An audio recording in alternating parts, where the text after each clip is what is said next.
കുട്ടികളടക്കം 50,000-ഓളം വരുന്ന ഫലസ്തീനികൾ മരിച്ചു വീണു എന്നും പിടഞ്ഞു വീണ് മരിച്ചു എന്നും കൊല്ലപ്പെട്ടു എന്നും ഈയിടെയായി വാർത്ത കേട്ടപ്പോൾ അക്ഷരാർത്ഥത്തിൽ അമ്പരന്ന് പോയി. എന്തൊരു വാർത്തയാണിത്! നമ്മെപ്പോലുള്ള മനുഷ്യരല്ലേ മരിച്ചു വീഴുന്നത്?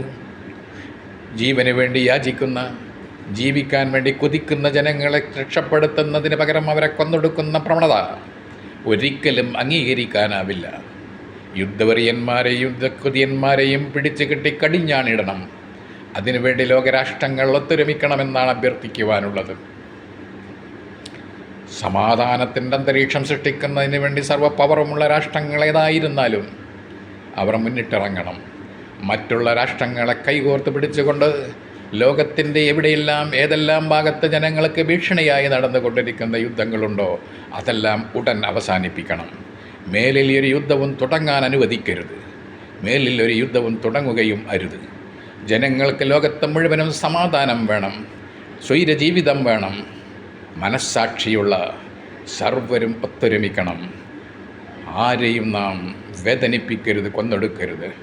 മനുഷ്യരെല്ലാം ഒന്നാണ്. വർഗമോ ജാതിയോ ഭാഷയോ ദേശമോ വ്യത്യാസമില്ലാതെ മനുഷ്യൻ്റെ മനസ്സെല്ലാം സമാധാനത്തിന് വേണ്ടിയാണ് കൊതിക്കുന്നത്.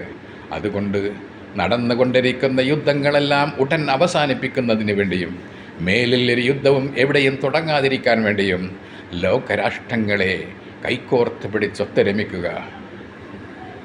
നമുക്ക് പ്രാർത്ഥിക്കയല്ലാതെ മറ്റൊരു മാർഗവുമില്ല. നമുക്ക് പ്രാർത്ഥിക്കാം.